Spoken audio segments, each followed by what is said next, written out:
So I'm going to start with an act of blasphemy in a room full of marketers. I know we were asked this morning to tweet everything and spread the word of everything that's happening here at Inbound 13 Far and Wide. I'm going to ask everybody to close their laptops.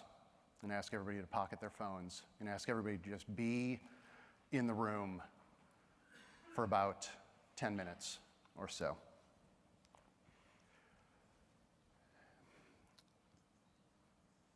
The idea of being present is very difficult for a lot of us. It's very difficult for me to be really in a place, to be engaged in conversation, to not be distracted by the cell phone, to not be trying to multitask, to not be trying to check that email at the stoplight when you are on your way home and trying to pick up the kids.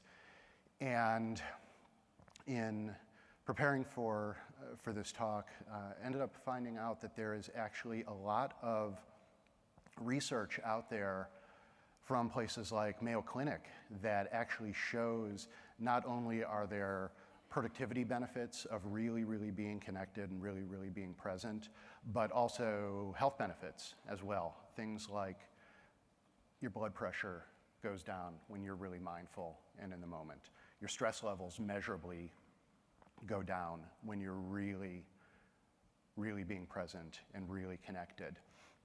And so, first off, want to hope we can all stay just together for a few minutes here while we're in the room. First thing I'd like everybody to do is look at the folks they're sitting near. Introduce yourself to the person to your left and the person to your right if you don't know them. Actually connect and actually notice that that person is there.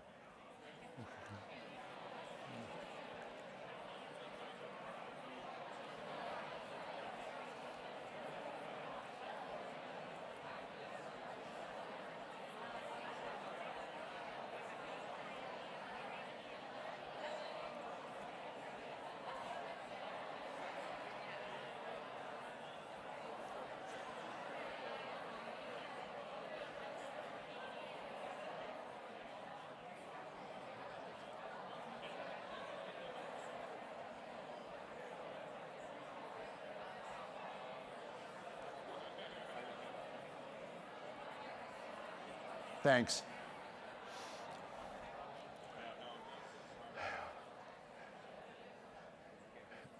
There are exercises that people can do to be more present as well. If anyone is a photographer, you may have actually done this particular exercise. It's typically known as the 10-yard, or if you're in any other part of the world that has sensible measurement systems, the 10-meter challenge.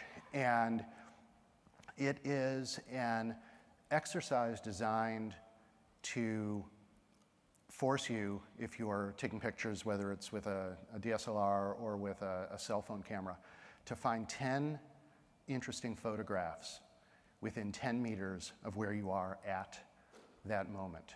There are, no matter where you are, there are 10 interesting things within just a couple of arm's length of where you are at that moment, no matter where that place is. Sometimes you might need to look a little bit more closely than you normally would. You might need to change your focus. You might need to change your perspective. If you go on Flickr and you search the hashtag of DPS 10 meters, you'll find hundreds and hundreds and hundreds of photographs of folks who have just taken photographs taken by people who have just taken the time to really look and concentrate and think about what is around them and to take a look at it in a way that they perhaps hadn't before. So I'd like for us to do sort of our own sample of the 10-meter challenge right now. Just literally going to go kind of into silence in the room for maybe 20 or 30 seconds or so, and see if there's something that you didn't notice before. It could be something you see, could be a sound. I don't know if I've ever been in a room this size with this many people where it was totally silent. So let's just try it for maybe 20, 30 seconds and see if there's something you notice. It could be a reflection, could be something near to you, could be something on the ceiling. And I think you may find that the room actually seems to get a little bit bigger because there's a lot more here than you might have noticed when you walked in.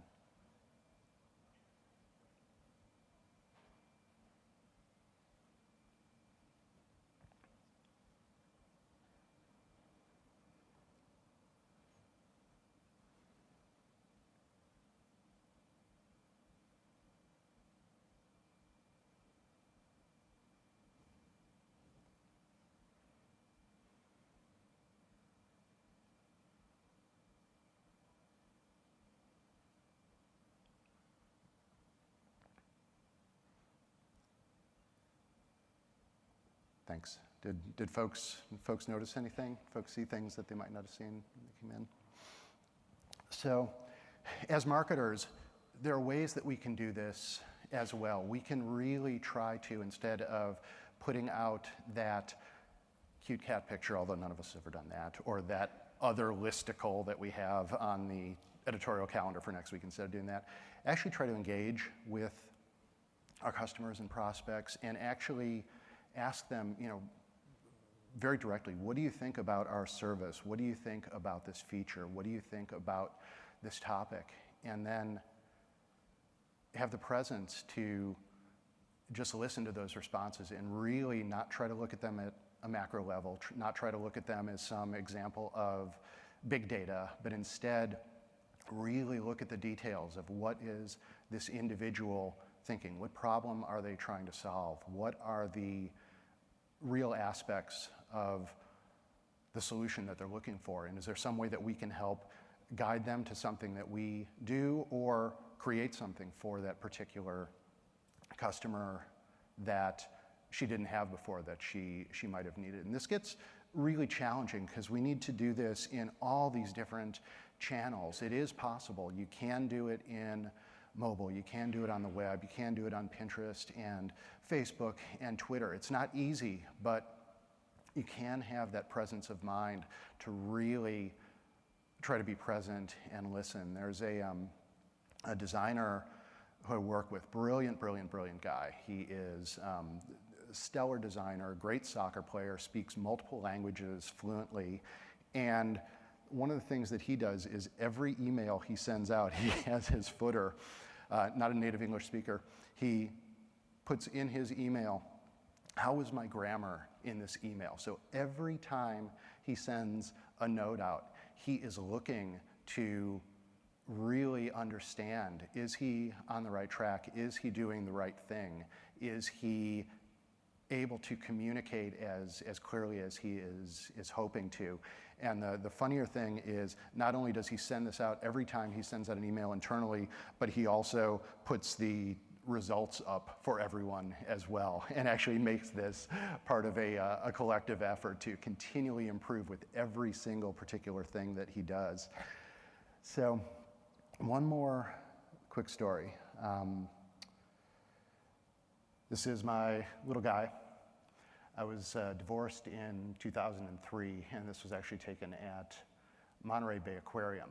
And I've got a buddy of mine from undergrad who started doing that guy's ski trip every year. So, way back when in the early Pleistocene, when we were both in school, started out as a guy's ski trip, evolved into a guys and girlfriends ski trip, evolved into a guys and wives ski trip, evolved into a guys and family ski trip. And we were heading up to Montana one year, and 2003 was the first time I had done this trip, just myself and Gordon. So we're flying up to Montana. At that time, early 2000s, to get to Whitefish, Montana, you had to go to Kalispell, Montana. To get to Kalispell, Montana, there were no jets that actually went there. So you had to go to Helena or Missoula and then catch the puddle jumper up there. So flew in there, had a great week, had a fantastic time, got to play in the snow. And on the flight back, I'd been doing the single parent thing for a week, was glad that we had done the trip, but was also completely and utterly strung out doing the solo kid wrangling thing for a week or 10 days. And we're flying back, and we get to the transfer point. So we take our puddle jumper. We stop off in the airport to get our connecting flight and find out that our flight is going to be delayed. And it's not delayed just a little bit.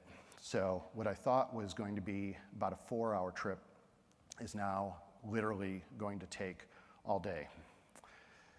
By myself, with a toddler, in Montana, in the winter, and in an airport that's about the size of this room.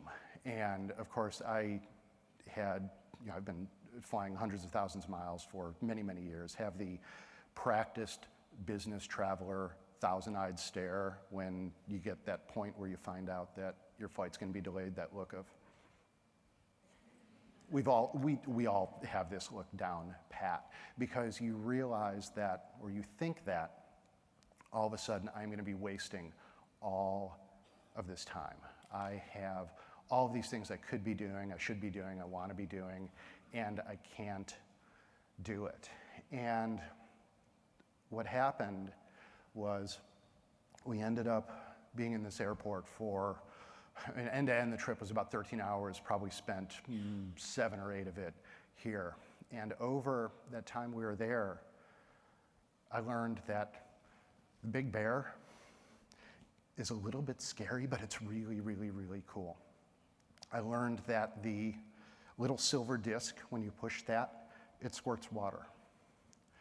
When you take the coins, you can stack the coins up, and then you can unstack them, then you can stack them up, and then you can unstack them, and then you can put them in the machine with all of the big, pretty lights on the front and the big glass thing, and the thing that's behind the glass that looks like a snake will turn around if you hit the letters and numbers on it, and the pretzels will drop from the top of that machine, and then you can reach into the machine, and you can get those pretzels out.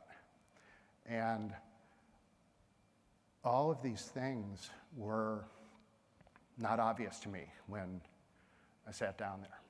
And so the opportunity to be really, really, really present is always there. So my ask of you is today for a couple of minutes, and tomorrow, and day after that, just take a minute or two and be really, really present, because you have to be present to win.